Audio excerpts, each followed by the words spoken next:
Welcome back to AQS Inmate Call, and I'm your host, Joel Wilborn. Today, we're looking at our own backyard. For years, the Pacific Northwest was branded as a progressive utopia, but the headlines today tell a much grittier story. According to recent data, Seattle ranks as the fourth worst city in the nation for total crime, while Portland sits at second worst for property crime. We aren't just talking about numbers. We're talking about the soul of these cities and the people living through these systems. Today, we're breaking down the failed tough on crime rhetoric and why the new era of leadership in Seattle might finally be moving toward the rehabilitation we actually need. Let's look at the hard facts from security.org. In 2024, Seattle's crime rate was 172.9% higher than the national average. Portland's crisis? Portland actually surpassed Seattle in total crime, ranking second worst in America with numbers 194.8% higher than the national average. Okay, property versus violence. Increasingly, while property crime is sky high, Seattle didn't even make the top 10 for violent crime. This tells us the crisis is largely driven by theft and burglary. Crimes almost always rooted in poverty, housing instability, and untreated addiction. For the past few years, Seattle's tragedy was defined by former Mayor Bruce Harrell's concept of collaboration. He argued for a balance between social services and robust policing. Critics, however, argued that collaboration was often just a buzzword for a return to traditional policing. You cannot collaborate your way out of a housing crisis with handcuffs. By focusing on police visibility rather than root causes, the city was simply managing symptoms. As of January 2026, the guard has changed. Mayor Katie Wilson has taken the lead. Coming from a background of grassroots activism, Mayor Wilson's approach looks fundamentally different. She has explicitly criticized the unconstitutional tax structures of the past and is moving the city towards accelerated shelter expansion and housing first models. For our listeners, this marks a vital transition from a system that asked, how do we punish? To one that asks, what does this community need to be stable? Now, we can't talk about reform without highlighting the people doing the work. The Partnership for Safety and Justice is a primary example of why rehabilitation works better than retribution. Okay, the shrink and invest model. They advocate for shrinking the prison footprint and redirecting those tax dollars into mental health and addiction recovery. Restorative justice. They bring together survivors and the incarcerated to heal the harm caused by crime, recognizing that the current system often fails both parties. The proof. They were a major force behind Senate Bill 1008, which moved Oregon away from mandatory minimums for youth. They prove that treating people as humans with the potential for change, rather than just collaborating their punishment, makes the whole community safer. Now, the truth is simple. Harsher sentences do not deter crime. They only delay the cycle. It is significantly cheaper to rehabilitate an individual and return them to the workforce than it is to house them in a cell for $50,000 a year. Seattle and Portland are at a crossroads. We can continue to collaborate by adding more bars to windows, or we can follow the lead of Mayor Wilson and organizations like the Partnership for Safety and Justice by investing in people. If we want to move our cities off those worst crime lists, we have to stop looking for ways to punish and start looking for ways to heal. Now, I do agree with the advocates working to reduce the prison population by simply offering services such as mental health, and maybe financial assistance for getting off the streets, help them find a job, which would be ideal, or help them to get involved with the community and maybe take advantage of some of the charitable organizations. I know the government offers some programs, the federal government does, state government does, and there's the nonprofits out there. Veterans have a good advantage because there's a lot of services for veterans out there. People who go through the Department of Corrections and then come out, they can be assisted as well because some companies, they get tax breaks and certain privileges to help people to get a job at their company. And I know the company I work for, they'll work with them as well. And, this could be twisted different ways, but let's face it, every little bit of help that these folks get is fantastic.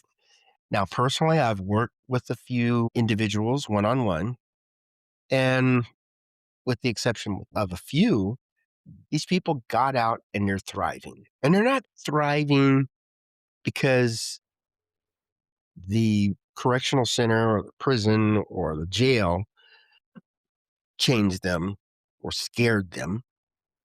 They're out because they want to succeed. They don't want to go back to this poverty or this crime, and they don't want addiction.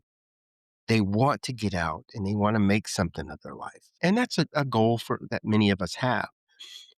And as we're growing up, if we're not introduced to drugs or if we're not caught up in the wrong group, then we have a better chance of reaching our goals quickly.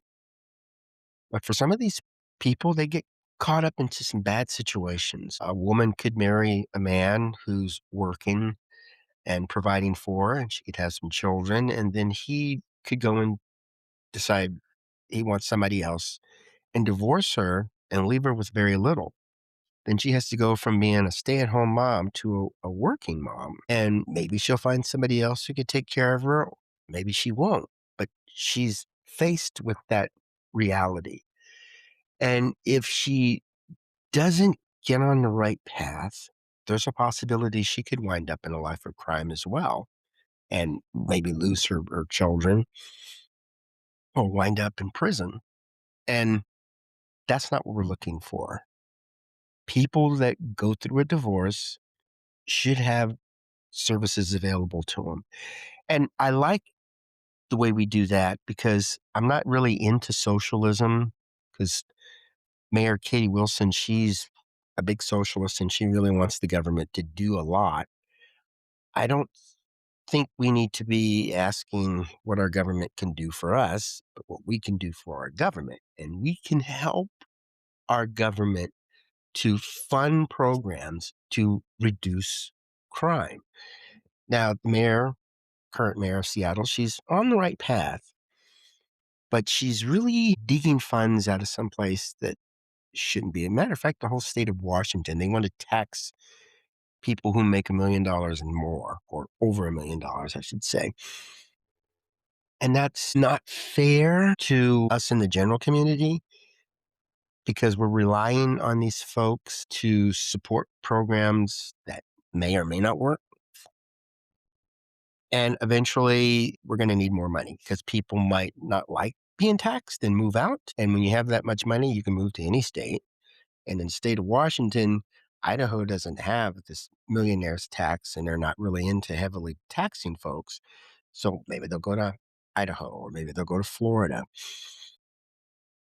And then what will we do? And I don't like the government depending on a select group of people. If we're going to tax, let's tax everybody. That way we know there's going to be people around that will pay in the tax.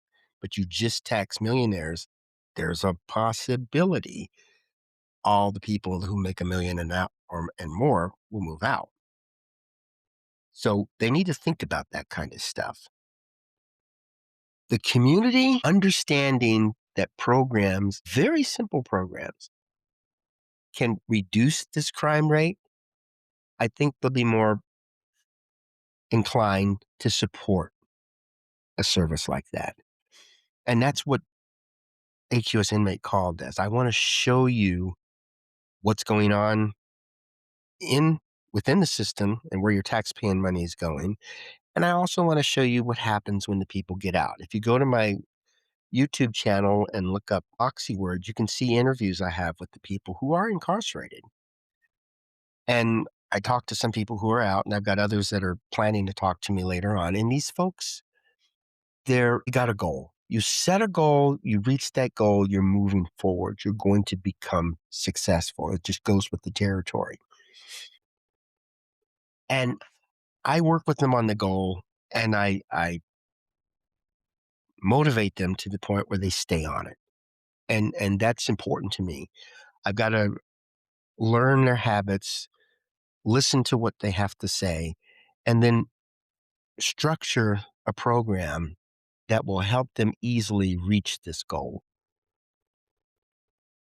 And so if we all, it's almost like those commercials you see where you sponsor a child in a foreign country that's impoverished or medically disabled, and you want to pay $16 or $8 or whatever a month to help these folks. If you have a person who gets out of prison and all you do is just communicate with them, listen to what these folks have to say, see if there's anything you can do to give them the tools to get to their goal, and you'll be surprised at the results. But not everybody has the time or the energy, and some folks are just don't want to deal with people with that type of history. There are nonprofits that do that. A lot of them are based on churches. And if you do an internet search or if you talk with your coworkers, associates, you can get a list of folks that can help you.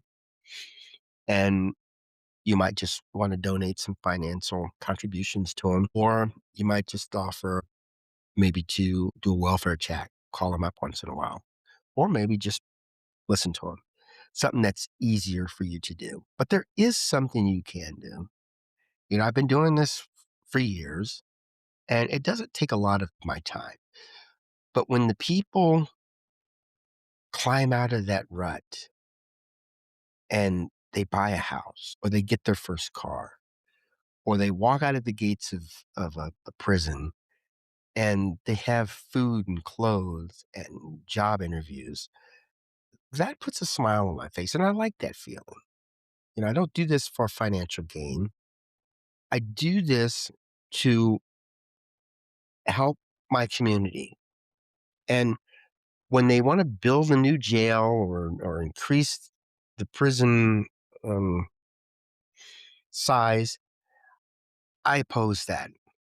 And I'll vote against it and I'll campaign on my social networks just to stop this because we don't need to be locking people up. And when a state like the state of Washington or the state of Oregon or even California, anybody in the north, the western United States will say,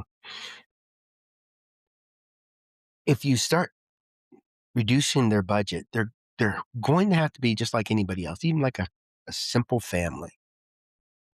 You're going to have to find other ways to make ends meet and quite possibly reduce the cost. Imagine $50,000 a year for every inmate that's in a correctional center. That could be 300 people in that center, and it's costing $50,000 a year every year that person's in there.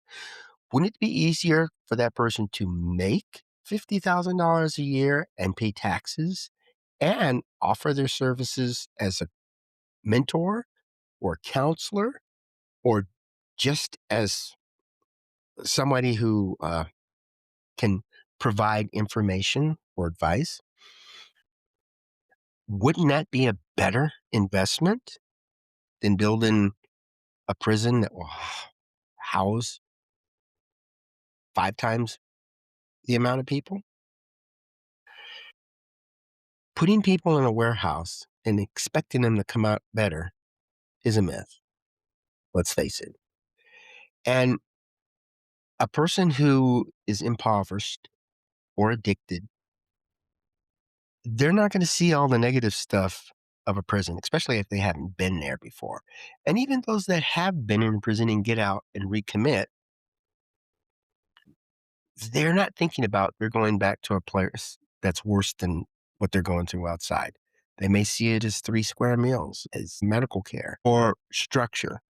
This is the time you get up. This is the time you go to bed. This is the time you go out to exercise, and this is the time you go to classes.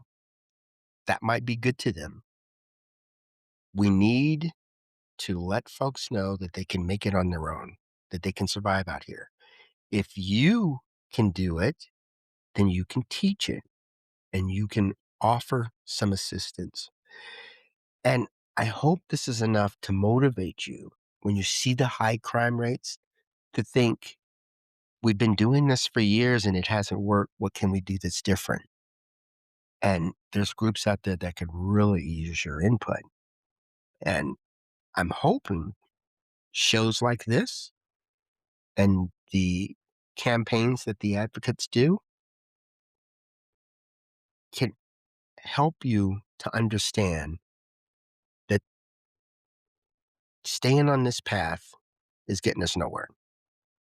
We need to elect people that are willing to not limit our rights, but to take what we have and get the most from it. If they have a $8 billion budget rather than getting 9 or $10 billion, what can they do with the 8 billion? And if it's not enough, convince the public that we have this money, but we're going to need more because building another rehabilitation center or counseling center is going to be pricey because maybe the counselors are f- few and far between and are harder to get. And you have to pay more to get who you do have. And they have a great proven record. A lot of budgets are available through the government websites. So you can see what the prisons are spending. You can see what the city councilors are approving. And when you know what's going on around you, rather than just ignoring it or completely trusting them, then you understand the power of democracy. We rule this country. And we shouldn't just trust a handful of people to do all that for us because they tend to get a little sidetracked. And if anybody's going to keep them in line, that's us. Well, thanks for tuning into AQS Inmate Call. Stay strong, stay informed.